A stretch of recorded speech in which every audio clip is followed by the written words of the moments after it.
Don José. Oiga, Fernando, le escuché decir que en Moscú, en Rusia, en la Unión Soviética, pues, el frío de la Segunda Guerra Mundial era... Los inviernos fueron muy fríos. Bueno, los rusos siempre han dicho, y es Pero un usted ha adagio estado... que dice, el general más importante del El ejército invierno. soviético es el general diciembre y enero.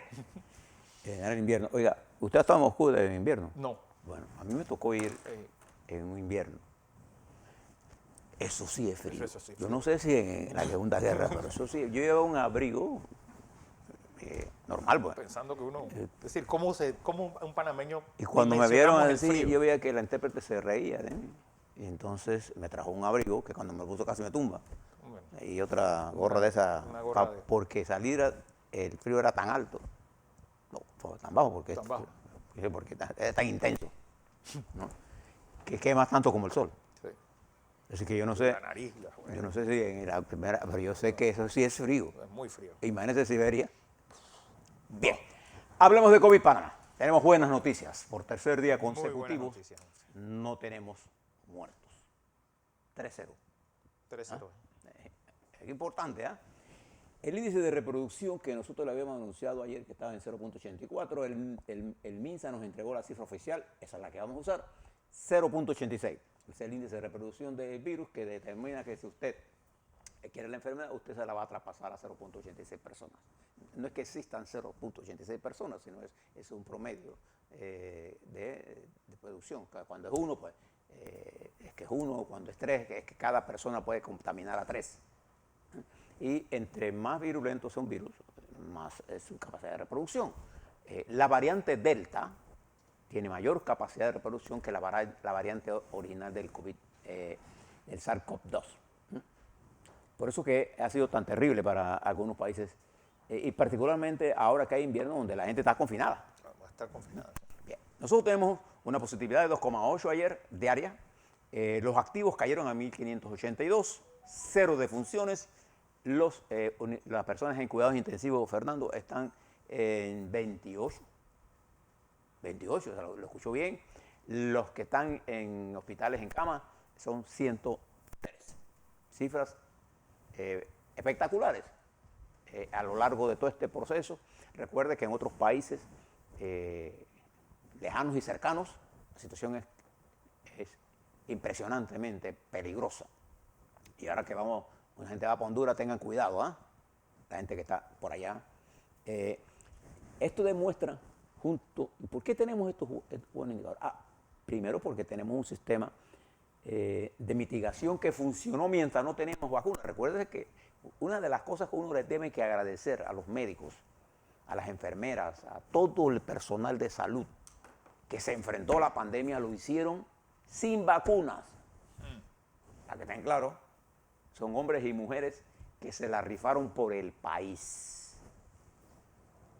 Nunca es mucho para, para reconocer. No es suficiente. Nunca suficiente hay suficiente agradecimiento. para agradecerle a ellos, porque se la rifaron en las áreas de contaminación, estaban ahí. Un virus que nadie sabía nada. Y aprendimos ahí, y murieron médicos nuestros, enfermeras nuestras, policías nuestros, y gente nuestra. Miles de personas han muerto por este virus. Ahora que esto es un esfuerzo que siguió a una contaminación, una contención dura. Aquí tuvimos a nuestro amigo de la Rosa dándonos, y nuestro equipo panameño hablando con ustedes, y nosotros, cuando vino la vacuna, pudimos entonces tener un arma nueva. Esa era nuestra arma de exterminio para el virus. Y logramos, el gobierno logró tener contratos para tener vacunas. Pero nosotros somos uno de los países privilegiados, Fernando, del mundo, que contamos con vacunas. Y eso es importante que lo tengamos porque esto nos da estos números. Entonces, se felicita no solamente, sino a la población que confía y se sigue confiando. Ahora estamos en la estrategia de lograr que más gente que ya se vacunó, que está sobre la edad, tenga esa tercera dosis de refuerzo. Y eso nos hace a nosotros el sentir optimismo con respecto al control de esta pandemia.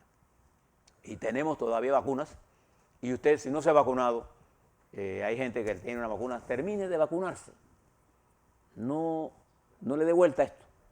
De manera que hemos hecho un gran esfuerzo, podemos sentirnos satisfechos. Hoy prosigue el proceso de vacunación, de refuerzos y de todo el sistema está activado, nuestra gente vacunando en este país. De manera que esto, Fernando, es una buena noticia. Una excelente noticia.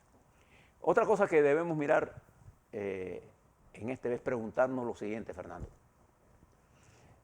¿Qué debemos hacer nosotros de aquí en adelante? ¿Cómo entender el tiempo? No por mucho madrugar amanece más temprano. O sea, si usted se quiere levantar a la 1 de la mañana, no hay sol. El sol va a aparecer a la hora que siempre sale. Sí. O sea, de manera que las cosas tienen que hacerse en el tiempo. Ya en política, en economía y en la sociedad, el tiempo es una variable fundamental. Entonces, ¿cuál es el tiempo de hoy? El tiempo de hoy es entender, en primer lugar, cuál es el problema que tenemos. Decía Albert Einstein que conociendo el problema tenemos 50% de la solución ya. Pero si no conocemos el problema, entonces disparamos con cualquier bobería. ¿Y cuál es el problema de hoy de nosotros, de Panamá? El problema de hoy es que tenemos una nación que, igual que el resto de las naciones, ha sido golpeada duramente por la pandemia. En la economía, en la apertura, en el empleo, y sobre todo ha tenido un efecto terrible en el estado de ánimo psicológico del ciudadano. De nuestros niños, de nuestras niñas, de nuestros jóvenes, de nuestros adultos, que literalmente estamos cabreados, pues. Sí. Y que además, unido a una campaña permanente, masiva, de descalificación de las estructuras políticas, entonces no confía en nadie. Entonces uno va a la escuela para tener dudas razonables. ¿Y qué es una duda razonable? No es dudar porque me lo dijo cualquier palafustán o porque uno en 140 dijo, no, hombre, lo que pasa es que este es un viejo ladrón, pues. No. Es mirar, saber diferenciar entre el argumento, que vale por sí solo, y la información que si yo le quito el prejuicio, la puedo usar. Yo he visto gente aquí decir, bueno, es que el desempleo cayó ligeramente, pasó de 18,4 a 14,4, una ligera. Yo le pregunto a cualquiera que sea un poquito de aritmética, ¿usted cree que caer de 18,4 a 4,4? A 80.000 personas que encontraron trabajo. Eso es ligeramente. No lo es. Quítele el prejuicio, use la información.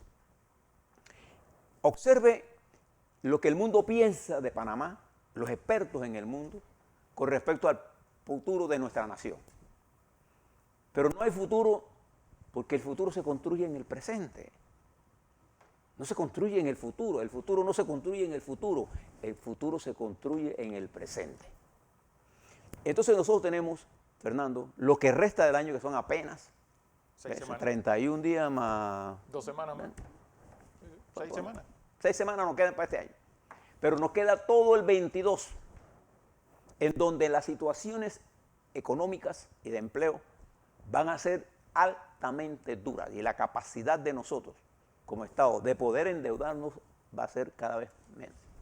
Entonces nosotros tenemos que juntar nuestras fuerzas para llevar un sentido de solidaridad y de humanidad y solución a los problemas sociales que enfrenta nuestra gente. Pero si nosotros adelantamos el tiempo electoral, lo que vamos a incrementar la fragmentación social del país. La incertidumbre. Y la incertidumbre que se ha elevado a niveles increíbles. Y entonces nosotros mismos estamos apuñalándonos nosotros mismos, unos por la espalda y otros que les gusta hacerse harakiri. Entonces, lo que nosotros tenemos que mirar en el tiempo, estos próximos 14 meses, que incluye enero del 2023, son meses de gran sacrificio para incorporar gente al empleo, Fernando, para atraer inversiones.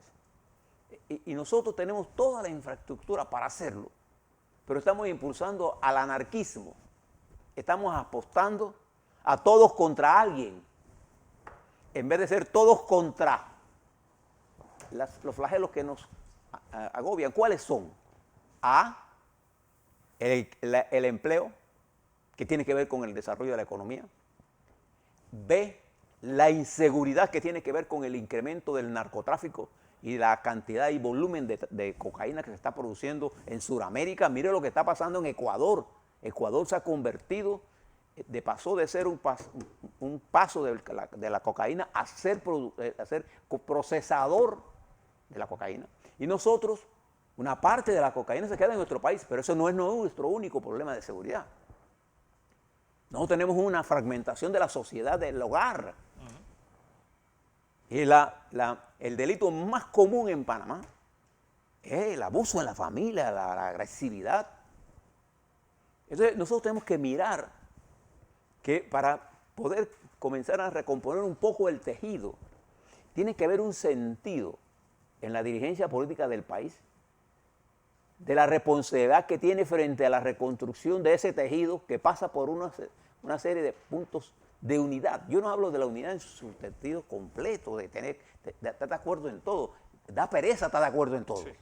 Hay que estar de acuerdo en cosas fundamentales. La primera cosa que tenemos que tener clara es que necesitamos una unidad para accionar todo el sistema económico panameño. 2, necesitamos una unidad para determinar qué prioridades vamos a hacer en educación, en salud, en infraestructura, en agua y en energía. Y cómo vamos a replantearnos con nuestros estamentos de sociedad una variante importante para el desarrollo de una estrategia de seguridad ciudadana y de participación ciudadana. El proceso electoral, fíjese cuándo arranca, a finales del 23, cuando se hacen todo este proceso de alianza, del 23, nadie que proclame unidad, nada, mientras los partidos tienen una ruta. El Partido Panameñista tiene el 21 la elección de sus delegados y el otro año tiene la elección de su dirección. Eso es que ya va para la elección. No, es un problema interno. El Partido PRD tiene que pasar por un proceso de modernización de su dirección. El Partido Cambio Democrático enfrenta y tiene que resolver ese problema. El Partido RM no tiene, porque es un partido recién creado y hay partidos nuevos.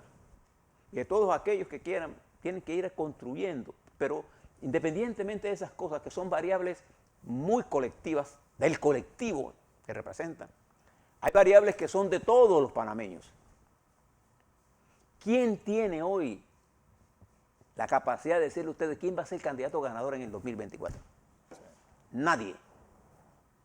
Y adelantar los tiempos políticos, lo único que adelanta es la fragmentación social que nos impide mirar el terreno del frente. Cuando nosotros le contamos, y no lo hacemos por solamente de carácter informativo, sino por levantar un nivel de comprensión de cuál es el papel de Panamá en el mundo, hoy nuestro papel se agiganta en el mundo. Afortunadamente nuestra infraestructura de comercio exterior, en términos de logística, se mantiene intacta, pero nuestras infraestructuras regionales de comunicación están hechas un desastre. Y tenemos que invertir en eso. Pero tenemos que dejar en un gobierno democrático, y créanlo que eso es así, uno se mueve, si es oposición, entre la colaboración y la oposición. La oposición no es darle plomo todos los días de Dios al presidente. La oposición es respaldar las cosas que hace el gobierno porque nos ayuda a todos y a oponerse a las cosas que están mal. Pero aquí se ha entendido la oposición es que yo le tengo que dar todos los días plomo aquí a todo lo que hace el gobierno. Eso no es así. Eso no es así.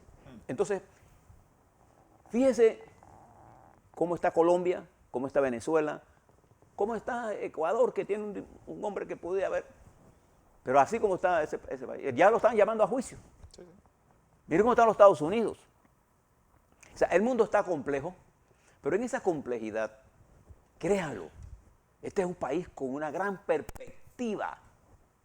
Pero tenemos que salir. Es como cuando usted cae, usted ha manejado alguna vez un carro de doble tracción. Cuando usted cae en un hueco, Antes los carros tenían wincher, ese aparato que lo saca. O empujamos todo para sacarlo del lodo, o no importa cuánto usted pise el acelerador, lo que hace es hundirlo más. Entonces nosotros tenemos que hacer, ¿cuál es la atracción que empuja a un gobierno? La atracción de la sociedad, de las fuerzas motrices de la sociedad que impulsan el cambio. En el camino, ¿tenemos discrepancias? Absolutamente, claro que las tenemos. Pero yo lo que le sugiero es que esas discrepancias las manejemos con respeto. Ya está bueno del insulto.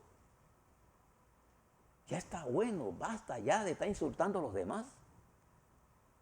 Porque en ese camino de la insultadera estamos dejando que solo los descalificados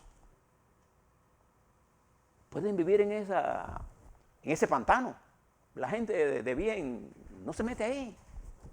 Y fíjese, hay un nivel de cobardía, lo voy a llamar con esa palabra, de la intelectualidad panameña. No solamente empresarial, obrera, la intelectualidad, la gente que está preparada, que se ha preferido esconder que dar la cara. Nosotros vivimos aquí tiempos muy duros. Unos vivimos exilio, pero en todo tiempo los panameños supimos dar la cara frente a un gran imperio. Todas nuestras generaciones hicieron posible que esto se resolviera. Entonces, ahora que tenemos cosas construidas, canales, tenemos una infraestructura de 30 años que hemos construido, pero que tiene que ser remozada. Ahora necesitamos un sentido de unidad. La primera cosa que debemos entender, que la libertad suya llega más rápido a todos los demás si usted me respeta a mí independientemente que esté de acuerdo conmigo. Yo le hago un llamado a no adelantemos las cosas. Sí. Porque para escoger un presidente, ¿cuánto nos toma? ¿4 meses? 4 meses, 5 meses, ya se acabó. Pero para construir la economía es un trabajo duro. Así es.